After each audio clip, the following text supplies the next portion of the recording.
This is a petition from nearly 30,000 die-hard fans requesting Sony to remake The Legend of Dragoon, a PlayStation 1 cult classic that was released 23 years ago.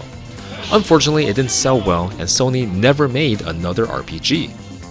Reviews were also brutal. Critics called it derivative and nothing more than a discount Final Fantasy VII.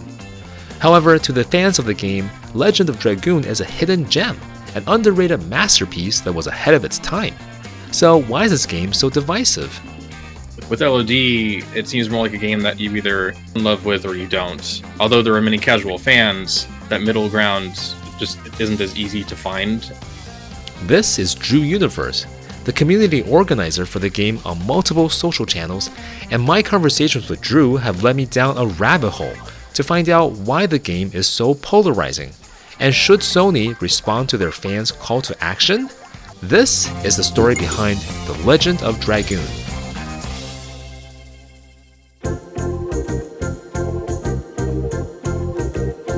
In the mid-1990s, Japanese RPGs were gaining popularity in the West.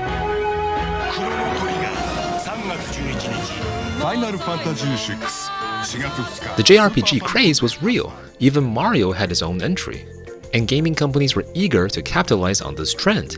Sony was no exception. So they began their search for a development team that could create a AAA RPG to compete with the likes of Final Fantasy, and they found their leading man in Yasuyuki Hasebe. Hasebe was a former employee of Square, where he worked on the battle systems for Final Fantasy V and Super Mario RPG. Despite this being his directorial debut, he was confident that his previous experience was enough to take on this challenge. When production of Legend of Dragoon began in 1996, Hasebe started with what he knew best, the battle system. At the time, all JRPG's battles looked pretty much the same. Enemies on one side and heroes on the other. Players would select an attack and watch as the characters perform it, usually with minimal animation. Hasebe thought that this mechanic was boring and on its way out, so he was determined to challenge the status quo. While working on Super Mario RPG, Hasebe experimented with the battle mechanic where players can deal extra damage with a well-timed button press. Hasebe and his team wanted to use this as the foundation for the battle mechanic of Legend of Dragoon. Initially, they tried having players press different directional buttons at the right time to slash enemies at different angles, like a bizarre mix of DDR and traditional RPG battles. But they quickly realized that this would be too difficult and distracting for RPG players, so they simplified the mechanic. Just one button, and after 6 months of iterating and testing, they had perfected the mechanic which they coined additions.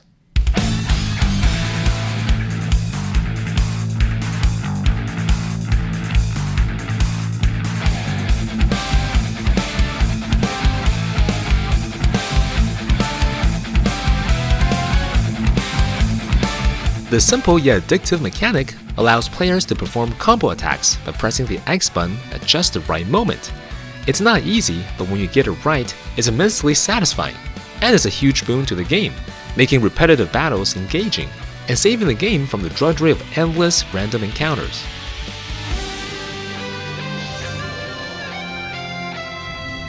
Another unique aspect of the game is the ability for the main heroes to transform into Dragoons, which give them access to powerful attacks and magic.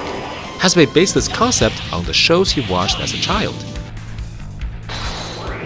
Like many kids growing up in 1970s Japan, Hasebe was enamored by shows like Ultraman, a sort of precursor to the Power Rangers, where the hero would transform into a powerful fighter.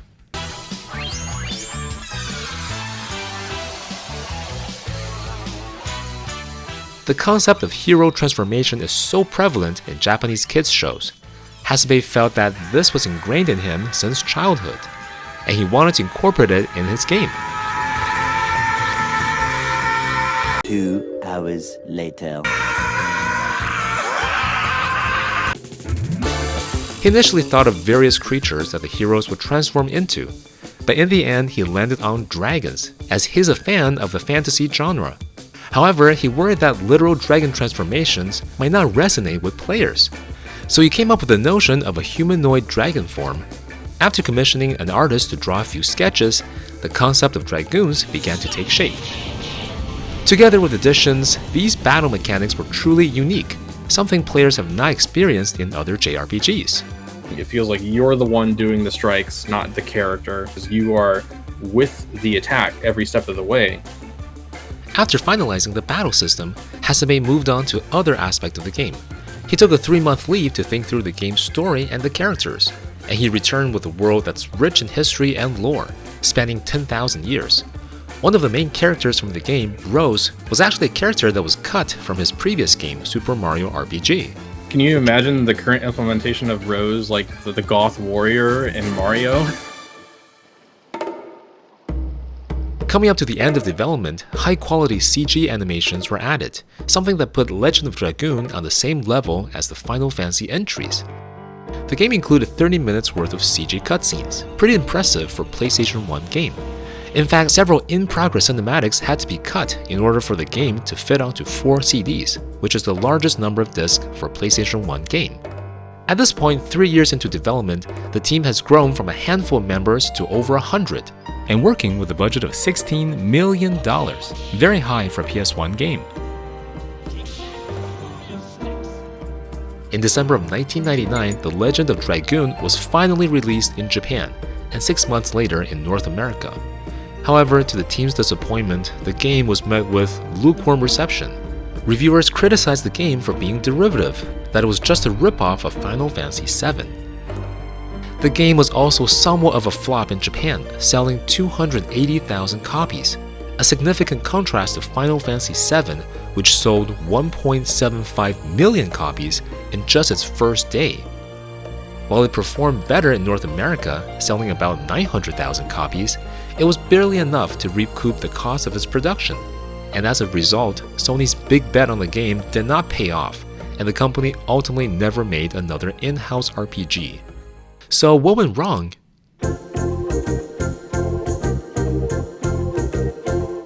It's really cool that despite their inexperience, they were so ambitious enough to make it happen and make LD as likable as it is. But for whatever reason, things like the localization and the voiceover consistency was just not QA'd very well. Legend of Dragoon is a game that struggles to maintain consistency in its overall quality and polish, when compared to its contemporaries like Final Fantasy VII or VIII. On the one hand, the game boasts impressive features such as high-quality CG cinematics, innovative battle mechanics, and stunning pre-rendered backgrounds. These elements showcase the potential of the game's development team to create a truly memorable experience. On the other hand, Legend of Dragoon has notable shortcomings that detract from its overall quality. The English translations are often laughably bad, and the voice acting can be cringe-inducing. Come with me. Yes, I will never leave you again. Long loading times and boxy character models further hamper the game's overall polish. While most games have their flaws, these issues may be less forgivable for fans of the Final Fantasy series, which is often used as a benchmark for comparison. Even though the Edition system is a fresh and exciting take on traditional turn-based battles, not everyone was on board. Many people weren't ready for QuickTime events. They'd never done this crap before, except in my case, like I said, I had Tekken 2 already. Some fans of action and fighting games, like Tekken 2, may find the mechanic enjoyable. However, for those who primarily played RPGs, additions proved to be a challenging hurdle. The timings required weren't incredibly precise. This made executing combos difficult and left many players feeling frustrated. They were so ambitious and decided to spend 3 years on it, it took until the end of the PS1's life. And right when LOD was coming out, E3 2000, PS2 is the hottest news there is. Despite its innovation, the game suffered from bad timing. While Editions was welcomed by many, others just weren't ready for it yet. However, fast forward 20 years, QuickTime events and action-oriented gameplay have become commonplace in today's RPGs.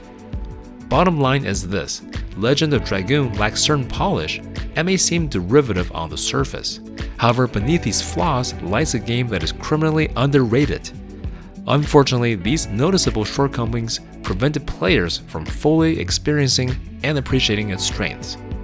Given its divisive reception, should Sony still remake this cult classic?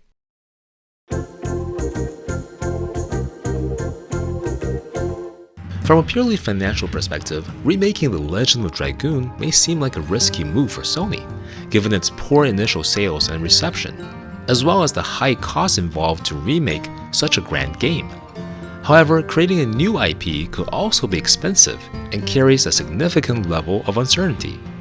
Despite its flaws, the game has tremendous potential. Its relatable characters, compelling story, and rich world could provide a solid foundation for Sony to build upon.